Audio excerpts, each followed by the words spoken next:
Here's why Alex Pereira might be the first 3-division champ in the UFC. But first, fight fans, make sure to clock in. Let's get ready to talk about some MMA. Holy shit, man. Alex Pereira just smoked JIRI in the rematch, and it wasn't even close. That performance was as perfect as it could get. Man, I'm just so shocked that it was not even competitive at all, man. It was straight one-way traffic from the beginning to the end. I always knew Alex was going to win, but I never thought it was going to be in that dominant fashion. Bro made it look easy. Wasn't even close. That's how me and Bryce Hall is going to look when we have our boxing match and I starch his ass in the first round. Conor McGregor really has to be crying in his $20 million yacht knowing that he pulled out with a broken pinky toe, man. I didn't even know that you could break a pinky toe, man. I mean, to be honest, I'm going to be fair. If I broke my little piggies on my feet, would I be in a lot of pain? I think I really would. But Alex Pereira accepted the fight on 2 weeks notice with 2 broken toes, walks in the fight with 2 broken toes, throws in high kick, connects him on the side of his dome, breaks another toe, finishes the fight, and at the end of the fight looks at his foot, pops that shit back in and goes, alright, you know, it's another day in the office. When I was watching the fight and Alex threw that giant naked, which was weird, there's no setup to it, high kick and connected JIRI and dropped him, basically knocked him out on his feet, I looked at my friend, I was like, I bet this is another reason you didn't know Alex Pereira absolutely had that dog in him. But when the fight started and JIRI and Alex were looking across from each other in the octagon and faith finally set in, because I was thinking to myself, man, at 22 my parents were probably wanting to start a family, buying their first house, getting ready to marry each other, and here I am at 22 years old looking at Alex Pereira and JIRI stare down thinking, holy shit, someone's gonna absolutely leave this octagon in a body bag. But from the beginning, I knew JIRI was going to have a hard fight just because he was so unpredictable in his first fight, man. And that really doesn't carry into the second fight. You know, once you share octagon and you knew what this person's going to do, it makes you, you know, stand a little higher on your defense. It makes you be more wary on your toes. But that really did show, because in the first fight, as soon as JIRI blitzes, he gets caught and gets put down with the left hook. And I always said JIRI drops his hand so low when he's blitzing in and when he's doing his chakra thing, which is weird because they're both spiritual fighters, but I don't know why his defense is just lacking so much. You also can see the confidence in Alex more in the first round, slipping more of the punches, man. He was rarely getting touched. Also was pressing the action forward. He wasn't as scared as JIRI this time as he was last time. You know, which, like I said, did lead to the first knockdown, because as soon as he blitzed, puts him down with the left, dynamite on his chin, man. He was so disoriented when he got dropped. Man, that shit was a buzzer beater knockdown, man. It gave me a little glimpse of, you know, LeBron James 2016 vibes against the Golden State Warriors. Pass to Curry, pass to Iguodala, blocked by James. That shit was something special, man. If whoever was watching that Saturday knew that fight was something special.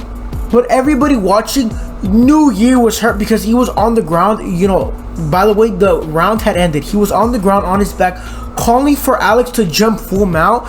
When Herb Dean's in front of him, the bells rang. Alex walking to his corner, and this man is so disoriented. He's on the ground begging for Polton to come, man. At that moment, I knew the fight had changed and it was going to be a different landscape. When I saw him on the ground, I was like, this motherfucker is done. Alex starts the second round, looks at his coach, says, hold my beer, sucker kicks his man's skull into space, and the fight was basically over. Herb Dean didn't let him take some unnecessary damage, which was absolutely crazy. But then again, this is my personal opinion. Aside of this, a side note, man, you really hate to see JIRI try to get up and stumble. You really hate to see that, man. There's nothing more sad than when a man loses a fight and they try to get up and they're just unable to. I don't know who picked him up. They should have let him down, you know, sat him up, maybe put him on his butt, maybe put him on his back. But man, I was so mad, bro, because you can tell Alex felt so bad and he tried to help him up. If I was ever in a fight, and Bryce Hall, you're not doing this shit to me, I'm gonna do this shit to you. But if I was in a fight and I got knocked down, someone tried to pick me up, and the other fighter, I'm talking about the other fighter tried to pick me up, you know, give me a hug, kiss me on my forehead, bro, I'm crashing out, man. I'm crashing out. I'm sparking that whole place out, bro, because there was no way in front of my family, friends, and supporters someone's gonna knock me out and try to pick me up. When they did that to me, put me in a coffin, man. Now people are asking what's next for Alex Pereira, and I do raise that question a little bit myself. But I think before he goes up to heavyweight, he needs to fight a dominant wrestler like Ankalaev. People do think there's nobody left in that division, but you do have Ankalaev. He's a top contender, and I do think he poses a different look to Alex Pereira. Do I think Alex Pereira wins? Yes, but the betting odds right now don't have Alex Pereira favored. They actually have him as an underdog against Ankalaev. But they didn't fight the first time just because Ankalaev got a little cum drunk with Dana White's fucking juices and thought he runs the show when he's not even the champ, and try to tell Alex Pereira when he was gonna fight where. Like, motherfucker, no one knows who you are. Don't do that shit. But I do think Alex Pereira does spark him out, and people do think it's because of the wrestling he might lose. But let's not forget, JIRI was accusing Alex Pereira of using dark magic to put powers in his left hand and to become an Ultimate Fighter, man. If you have another human being saying, nah, this motherfucker is not fair, he's using dark magic, and being serious about it, you have another problem in your hands, then your skill you're going to take into that octagon. And when Alex Pereira was confronted about this, he said, yeah, it's not my fault, he's not using it too. Think about that shit, man. You're having another man beg another entity, put power in his left hand.